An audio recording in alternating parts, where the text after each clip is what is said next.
بسم اللہ الرحمن الرحیم۔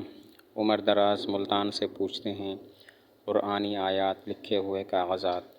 سوال: ایسے کاغذات، اخبارات اور رسائل جن میں قرآنی آیات یا احادیث اور ان کے ترجمے درج ہوں، ان کو الگ کر کے کیا اخبار، رسالے اور کاغذات کو جلا دیا جائے یا ردی میں دے دیا جائے تو کیا ایسا کرنا صحیح ہوگا؟ ویسے تو پورے اخبار میں مقدس نام بھی درج ہوتے ہیں، ان کی بے حرمتی سے محفوظ رکھنے کے لیے آسان طریقہ کیا ہے؟ سوال کا خلاصہ یہ ہے، اخبارات وغیرہ میں قرآنی آیات اور مقدس نام لکھے ہوئے ہوتے ہیں، تو ان کی بے حرمتی نہ ہو، ایسا کرنے کے لیے آسان طریقہ کیا ہے؟ جواب یہ ہے کہ ان اوراق کی بے حرمتی نہ ہو، ان سے بچنے کا آسان طریقہ تو یہ ہے کہ پڑھنے کے لیے کسی کو دے دیے جائیں یا کسی لائبریری میں رکھوا دیے جائیں، اور اگر یہ ممکن نہ ہو تو صاف پانی میں ان کو بہایا جا سکتا ہے یا کسی ایسی جگہ دفن کیا جا سکتا ہے کہ جہاں پر لوگوں کا گزر نہ ہو۔ بے حرمتی سے بچانے کے لیے کسی کو پڑھنے کے لیے دے دیں یا لائبریری میں رکھوا دیں، اور اگر یہ صورتیں ممکن نہ ہوں تو صاف پانی میں بہا دیے جائیں یا پھر کسی ایسی جگہ دفن کر دیے جائیں جہاں پر لوگوں کا گزر نہ ہوتا ہو۔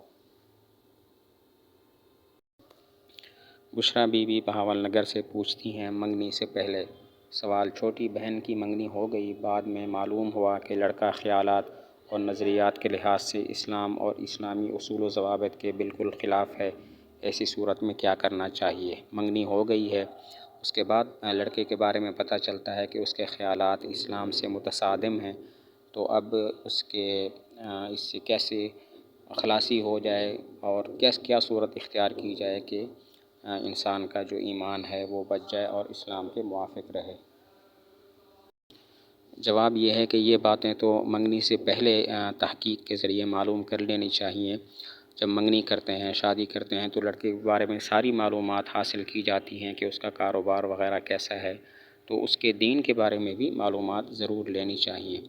تو چونکہ ایسی صورت ہو گئی ہے کہ اب بعد میں پتہ چلا ہے، تو اس صورت میں مناسب یہ ہے کہ اس منگنی کو ختم کر دیا جائے اور نکاح نہ کیا جائے۔ رخشندہ پشاور سے پوچھتی ہیں، عاق نامہ۔ سوال: کوئی اپنی حقیقی بیٹی یا بیٹے کو وراثت سے عاق کر دے تو شرعاً اس کی حیثیت کیا ہے؟ بے دخل کر دینا اپنی جائیداد وغیرہ سے اپنے بیٹے کو یا بیٹی کو، تو کیا یہ صورت جائز ہے یا جائز نہیں ہے؟ جواب یہ ہے کہ یہ جو عاق نامہ مشہور ہے، اخبارات میں شائع ہوتا ہے، اس کی کوئی شرعی حیثیت نہیں ہے، تو اس سے کوئی انسان اپنی جائیداد سے بے دخل نہیں ہوتا۔ بدستور اس کا بیٹا وارث ہی رہتا ہے جس کو اس کے باپ نے عاق کر دیا ہے جائیداد سے۔ دین محمد فیصل آباد سے پوچھتے ہیں، عورت کی عدت۔ سوال: طلاق کی عدت کتنی ہے، اور اگر شوہر فوت ہو جائے تو اس عورت میں اس صورت میں عدت کیا ہوگی؟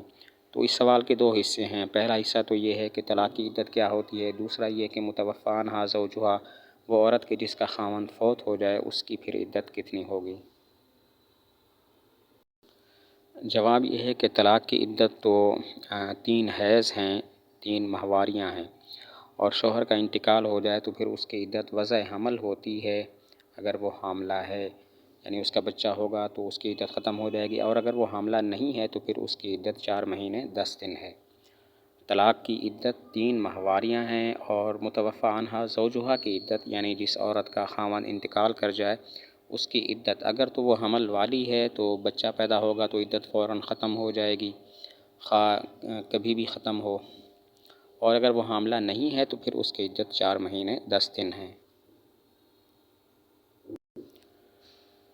مریم حبیب سکر سے دعا کے وقت ہاتھوں کی کیفیت۔ سوال: دعا مانگتے وقت ہاتھ کھول کر رکھیں یا بند کر کے دعا مانگیں، اور ہاتھ سینے کے مقابل رکھیں یا کہاں رکھیں؟ دعا مانگنے کا طریقہ کیا ہے؟ اس سوال میں مطلب یہ پوچھا گیا ہے کہ ہاتھ کھول کر دعا مانگنی چاہیے یا بند کر کے دعا مانگنی چاہیے، ہاتھ سینے کے سامنے رکھیں یا پھر کہاں پہ رکھیں؟ جواب یہ ہے کہ دعا میں دونوں ہاتھوں کے درمیان کچھ فاصلہ ہو اور انگلیوں کے درمیان بھی کچھ فاصلہ ہو، اور سینے کے مقابل رکھے جائیں، نہ تو بہت زیادہ اوپر ہوں اور نہ بہت زیادہ نیچے ہوں۔